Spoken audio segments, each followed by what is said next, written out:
कहानी की शुरुआत एक मेंटल हॉस्पिटल को दिखाने से होती है। एक वार्ड ऐसा था जहाँ स्टाफ के कुछ ही लोग जा सकते थे, क्योंकि इस वार्ड में सीरियस किस्म के मरीजों को रखा जाता था, जिनकी दिमागी हालत खराब होने की वजह से वो खतरनाक थे। अपने साथ साथ दूसरों को भी नुकसान पहुँचा सकते थे। इस वार्ड के पास एक छोटा सा कमरा था जहाँ स्टाफ के लोग काम से फ्री होकर आराम करने के लिए बैठ जाते थे। जिसके बाद हम एक डॉक्टर डैनियल को देखते हैं। वो अपनी नई किताब लिखने के लिए इस हॉस्पिटल में सीरियस मरीजों का इंटरव्यू लेने के लिए आए हुए थे, जो सदमे की वजह से दिमागी तौर पर पागल हो गए थे। अब हॉस्पिटल का डॉक्टर डैनियल का वेलकम करता है, क्योंकि उसने भी डैनियल की किताब पढ़ रखी थी जो उसे काफी पसंद आई थी। डॉक्टर ने कहा कि कुछ मरीज ऐसे हैं जो बाकी मरीजों की निस्बत बहुत ज्यादा खतरनाक हैं, पर मैंने अपने 2 गार्ड्स को उनकी निगरानी पर लगाया हुआ है। जबकि डैनियल गार्ड्स को कहता है कि बारी बारी उन मरीजों को लाना शुरू करो। सबसे पहले वो एक लड़के को बुलवाता है जिसने अपनी मॉम को बचपन में ही मार दिया था, इसीलिए उसे पागल कहकर इस हॉस्पिटल में डाल दिया गया। अब उस लड़की ने खाना पीना छोड़ दिया था। जैसे वो इंटरव्यू के लिए आई,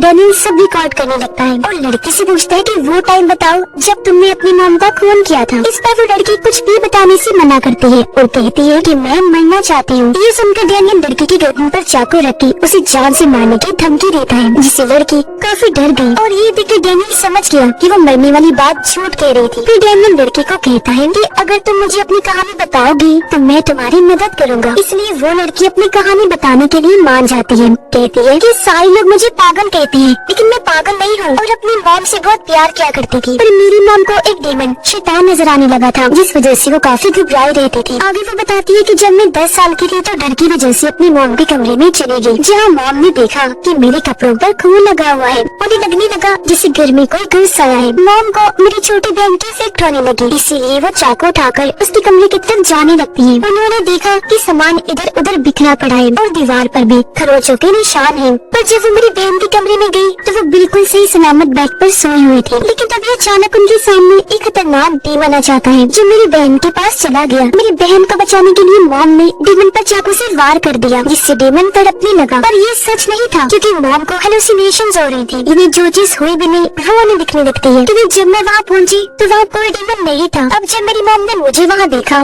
तो डेमन से बचाने के लिए वो चाकू लेकर मेरे पीछे भागने लगी। अब मुझे लगा कि वो जैसे पागल हो गई है, मुझे मारने के लिए ही आ रही है, तो मैं उनसे डरकर वॉशरूम में छुप गई। फिर मेरी मॉम ने वॉशरूम में भी डेमन देख लिया, इसलिए वो डेमन पर चाकू मारने के लिए आगे बढ़े। मुझे लगा कि मॉम मुझे ही मारने आ रही है, इसलिए मैंने अपने बचाव में उन पर ही हमला करके जान ले ली। उसकी बातें सुनकर डेमन को यकीन नहीं होता। तुम झूठ बोल रही हो, क्योंकि तुम कोई मासूम नहीं हो बल्कि पागल कातिल हो। अपनी मॉम को मारने के बाद तुम बहन को भी मारना चाहती थी ताकि अकेले अपने डैड के साथ रह सकूं। ये सुनकर लड़की काफी घबरा गई, कंट्रोल से बाहर हो जाती है, इसलिए गार्ड्स आकर उसे पकड़ के वापस वार्ड में ले जाते हैं। इसके बाद डैनियल एक बूढ़े पागल मरीज को बुलाता है जो कि 5 साल से इस हॉस्पिटल में था। ये बूढ़ा मरीज पुलिस को जंगल में मिला था, जिसे अपने बारे में कुछ भी पता नहीं था। बूढ़े मरीज को प्लास्टिक शीट से बहुत डर लगा करता था। अब जब बूढ़े मरीज को डैनियल के सामने लाया गया तो यहाँ वो जानबूझकर उसके सामने प्लास्टिक रैप वाले सैंडविच पैकेट को खोलने लगता है, जो देखकर बूढ़ा मरीज काफी डर गया। अब डैनियल प्लास्टिक शीट से उसे लपेट कर उसकी कहानी बताने का कहता है और इस वजह से भी बूढ़ा आदमी काफी डर जाता है और अब वो उसे अपनी कहानी बताने के लिए राजी हो जाता है। कहता है कि मैं जब छुट्टियां मनाने गया हुआ था तो एक किलर लड़के ने मुझे पकड़ के अगवा कर लिया, फिर मुझे मार कर प्लास्टिक शीट से उसने पूरा बांध दिया, पर मैं मरा नहीं था।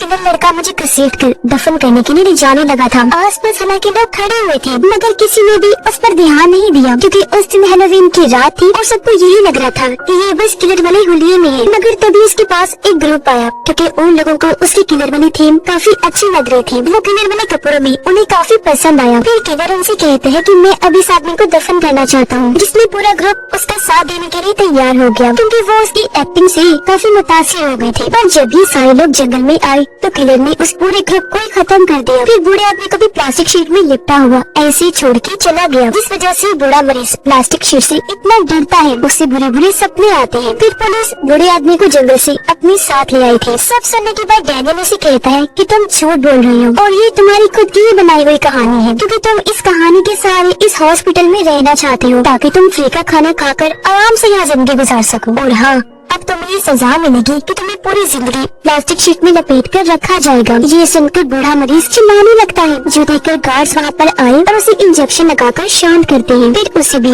वापस वार्ड में भेज दिया जाता है।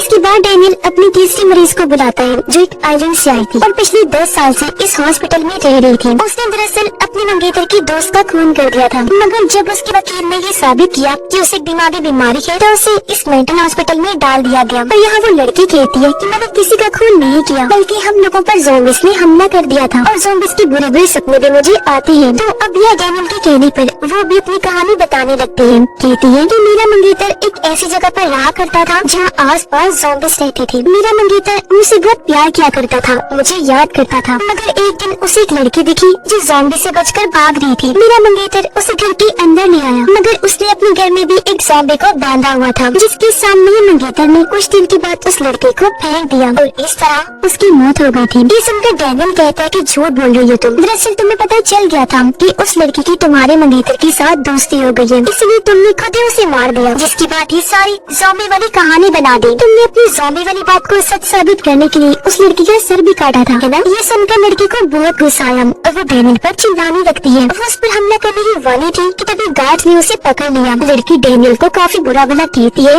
तब गार्ड्स उसे वहाँ से ले जाते हैं। अगली बारी न्यूजीलैंड की रहने वाली एक लड़की की थी जो 15 साल की उम्र से इस हॉस्पिटल में थी। वो काफी उल्टी सीधी हरकतें किया करती थी, जो देखकर उसकी मॉम डैड काफी तंग आ गए। हालांकि उसका इलाज भी करवाया गया, लेकिन वो ठीक नहीं हुई, तो मजबूरन उसके मॉम डैड ने उसे इस मेंटल हॉस्पिटल में दाखिल करवा दिया। इस लड़की पर भी ये इल्जाम था कि उसने अपनी दोस्त का खून किया है, और ये लड़की कहती है कि मैंने उसे नहीं मारा, बल्कि उसने खुद अपनी जान दी। मैंने तो बस उसे दफनाया था, इसलिए सारा इल्जाम मुझ पर आ गया। जब मैं 12 साल की थी तो मेरी दोस्त अचानक गायब हो गई थी। इस वजह से उसके मॉम डैड काफी परेशान हो गए। एक दिन जब मैं अपनी मॉम डैड के साथ बाहर गई तो मेरी नजर एक शॉवल बेंचे पर गई, जो मैंने खरीदने की जिद की, पर किसी ने भी मेरी बात नहीं मानी। लेकिन मैं वो कैसे भी करके खरीदना चाहती थी, इसलिए मैं चोरी करके और पागल बनाकर पैसे इकट्ठे करने लग गई थी। ढेर सारे पैसे आते ही मैंने शॉवल बेंचा खरीद ही लिया। अब उसके कमरे में हम उसकी दोस्त की लाश को देखते हैं। वो उसे उठाकर बाहर शहर में आई, शॉवल से गड्ढा खोदा और उसमें दफन कर दिया। ये सारी कहानी सुनकर डैनियल पूछता है, अच्छा ये बताओ तुम्हारे दोस्त ने अपनी जान क्यों ली थी? इस पर वो लड़की कहती है कि मुझे नहीं पता,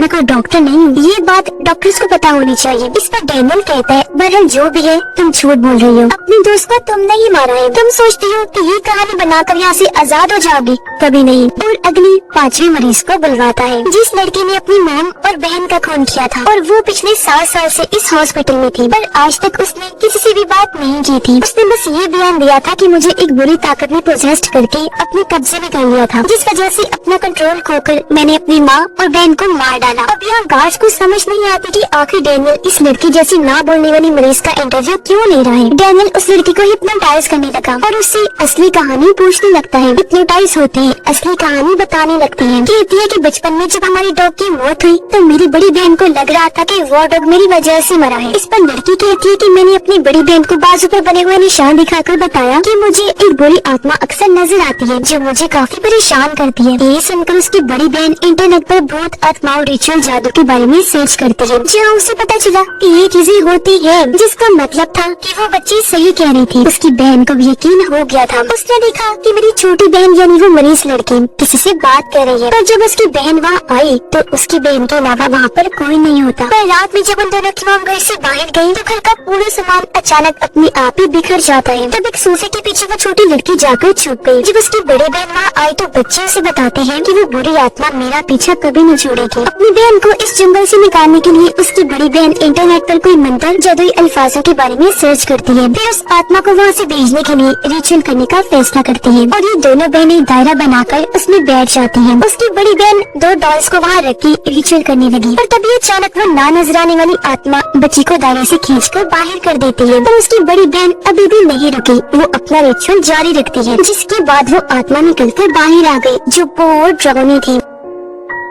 वो अब छोटी बच्ची के पास गई। इससे पहले उसे मारती बड़ी बहन सामने आ गई और अब वो एक पत्थर उठाकर डॉल के सर पर दे मारती है, जिससे उस आत्मा की सर पर भी चोट लग गई। वो बुरी तरह तड़पने लगी और वहाँ से भाग जाती है। तब तक इनकी मॉम भी आ गई थी और अब रात को जब बड़ी बहन की आँख खुली, उसने देखा कि मेरी छोटी बहन अपने बिस्तर पर नहीं है। वो काफी घबरा गई। सारी बात बताने के लिए अपनी मॉम के पास जाती है, पर सामने अपनी मॉम की लाश देखकर वो सुन पड़ जाती है, क्योंकि उसकी मॉम को किसी ने बहुत बेदर्दी से मार डाला था। तभी वो अपनी छोटी बहन को यहाँ देखती है जो भी अजीब हालत में थी और उसने हाथ में शॉवल पकड़ा हुआ था जो देखने से लग रहा था कि उसने अपनी मॉम को मारा है। जिसके बाद वो अपनी बड़ी बहन पर भी शॉवल से हमला करती है और ये सीन प्रेजेंट टाइम में वापस आ जाता है जहाँ वो मरीज लड़की काफी चिल्ला रही थी और बार बार डैनियल से पूछती है कि आखिर मैंने आपको क्या बताया, क्योंकि हिप्नोटाइज होने की वजह से उसे कुछ भी याद नहीं था। अब उसे बोलता हुआ देखकर गार्ड्स काफी चौंक गए और यहाँ डैनियल कहता है कि ये भी पागल किलर है, इसलिए गार्ड्स उसे उठाकर वहाँ से ले जाते हैं और अब अगली मरीज को बुलाया गया जिसका नाम डेमन था और उसे वेम्पायर्स पर यकीन होता है क्योंकि वो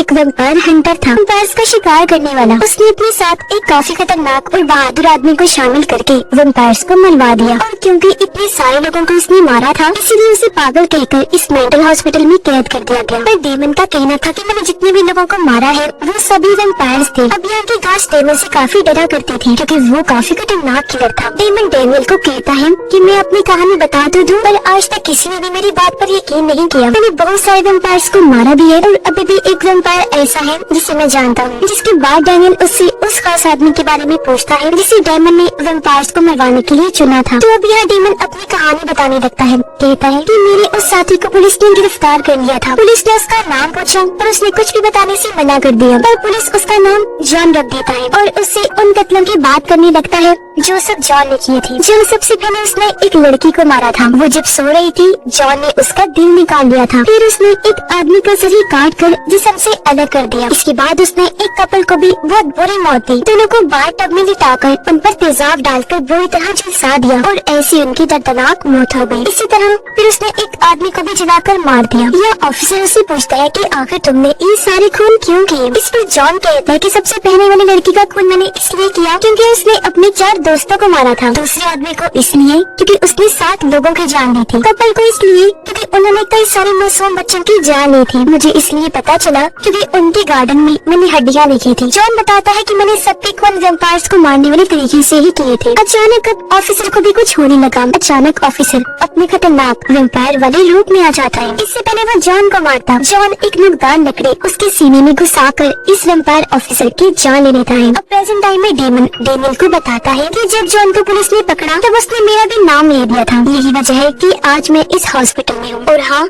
मेन वेम्पायर जो सभी वेम्पायर्स का हेड है वो अभी भी जिंदा है। इससे पहले हम उसे मारते पुलिस ने हमें पकड़ लिया। डेमन की कहानी से डेनियल काफी मुतासिर हुआ। वो डेमन को कहता है कि तुम बाकी मरीजों से बिल्कुल अलग हो, तुमसे मिलकर मुझे बहुत अच्छा लगा। जिसके बाद डेमन को भी वापस वार्ड में भेज दिया जाता है और इस तरह उसने 6 मरीजों का इंटरव्यू ले लिया था। वो घर जाने लगा, लेकिन जब वो जा रहा था तो उसे हॉस्पिटल का सारा सामान बिखरा हुआ मिलता है और जमीन पर दोनों गार्ड्स की लाशें पड़ी हुई थी जो खून में लथपथ थी। किसी ने इन्हें बहुत ही बेरहमी से मार डाला था। इसी बीच वहाँ वो 6 मरीज आ जाते हैं जिनको डेनियल ने इंटरव्यू लिया था। सभी मरीज डेनियल पर हमला कर देते हैं और उसे मरीजों वाले कपड़े पहनाकर बेड पर बांध देते हैं। जिसके बाद डेनियल के पास डेमन आया उसे मारने के लिए, क्योंकि डेनियल भी उसे वेम्पायर ही लग रहा था। अब हालांकि डेनियल उसे काफी समझाता भी है कि वेम्पायर्स असल में नहीं पाए जाते, पर डेमन कोई भी बात सुने बगैर डेनियल पर हमला करके उसे मार देता है। पर अगले ही पल हमने देखा कि डेनियल डर की वजह से फौरन उठ जाता है। हमें पता चला कि अभी तक हमने जो सब देखा वो तो बस उसका सपना था और अब ये सच्चाई हमें पता चलती है कि डेनियल कोई डॉक्टर नहीं बल्कि इसी हॉस्पिटल का एक मरीज है। वो कंट्रोल से बाहर हो रहा था, इसलिए दोनों गार्ड्स आकर उसे इंजेक्शन लगाकर शांत कर देते हैं। अब तभी हॉस्पिटल का डॉक्टर आकर डेनियल से कुछ सवाल करने लगता है और ये सभी सवाल वही थे जो सपने में डेनियल ने उन 6 मरीजों से पूछे थे। हॉस्पिटल का असली डॉक्टर उसे कहता है कि ना तुम कोई डॉक्टर हो ना ही राइटर, बल्कि तुम पिछले 30 साल से इस मेंटल हॉस्पिटल में रहने वाले एक मरीज हो। यहाँ पता चला कि डेनियल को अपने मॉम, डैड, कजन और आंटी के खून के जुर्म में पकड़ा था। अब उसका वकील नहीं चाहता था कि वो जेल में जाए, इसलिए उसने डेनियल को इस मेंटल हॉस्पिटल में डलवा दिया और यही मरीज नंबर 7 है, पेशेंट 7। और अब बारी थी डेनियल की, पेशेंट नंबर 7 की 7वीं कहानी। अब यहाँ डेनियल को सबसे अलग रखा हुआ था क्योंकि वो गुस्से में किसी को भी नुकसान पहुँचा दिया करता था। डॉक्टर उससे कहते हैं कि अगर तुम मेन वार्ड में बाकियों के साथ रहना चाहते हो तो तुम्हें सब कुछ सच बताना होगा। और अब इसी के साथ हम डेनियल की कहानी देखते हैं। जब वो अपनी मॉम के साथ था, इन्हें कुछ दूरी पर एक गाड़ी दिखी। ये जब पास गई तो वहाँ कपल की लाशें पड़ी हुई थी। चेक करने पर इन्हें गाड़ी से खाने पीने का सामान मिला। डेनियल की मॉम को लाशों के पास से एक गन मिली जिसे ये लोग अपने पास रख लेती है। डेनियल की मॉम उसे शोर करने से मना करती है क्योंकि ये लोग ज़ॉम्बीज़ की वजह से यहाँ फंसे हुए थे और अगर शोर हुआ तो ज़ॉम्बीज़ यहाँ आ सकते हैं। इसी बीच एक ज़ॉम्बी यहाँ आकर डेनियल की मॉम पर हमला कर देता है। ज़ॉम्बी से बचने के लिए मॉम गन लेकर उसे शूट कर देती है, पर मॉम को भी ज़ॉम्बी ने काट लिया था, जिससे वो भी अब ज़ॉम्बी बन जाएंगी। इसलिए वो डेनियल को गन देते हुए कहती है कि मुझे मार डालो। तब ना चाहते हुए भी वो अपनी मॉम को शूट करके मार देता है। हॉस्पिटल में बार बार डेनियल यही कह रहा था कि मैं अपनी मॉम को मारना नहीं चाहता था, वो मैंने जानबूझ के नहीं किया, ये बताते हुए वो रो भी रहा था। कहानी सुनकर डॉक्टर डेनियल को कहता है कि तुम हमेशा की तरह इस बार भी अपनी झूठी कहानी सुना रहे हो। डॉक्टर उसे कहता है कि तुम यहाँ पर इसलिए आए हो ताकि मौत की सजा से बच जाओ। जो कहकर डॉक्टर यहाँ से जाने लगा, पर डेनियल जिसकी हालत खराब हो गई थी उसे तेज गुस्सा आने लगता है, तो वो पीछे से पकड़कर डॉक्टर का गला दबाने लगता है, जिससे डॉक्टर की वहीं पर मौत हो जाती है। डेनियल डॉक्टर के पास से चाबियां लेकर खुद को आजाद कर लेता है और बाहर आकर डॉक्टर का चश्मा खुद पहन लेता है। फिर वो खुद को डॉक्टर समझकर मरीजों को चेक करने के लिए निकल जाता है और इसी भयानक एंडिंग के साथ ही इस फिल्म की कहानी भी यहीं पर खत्म हो जाती है।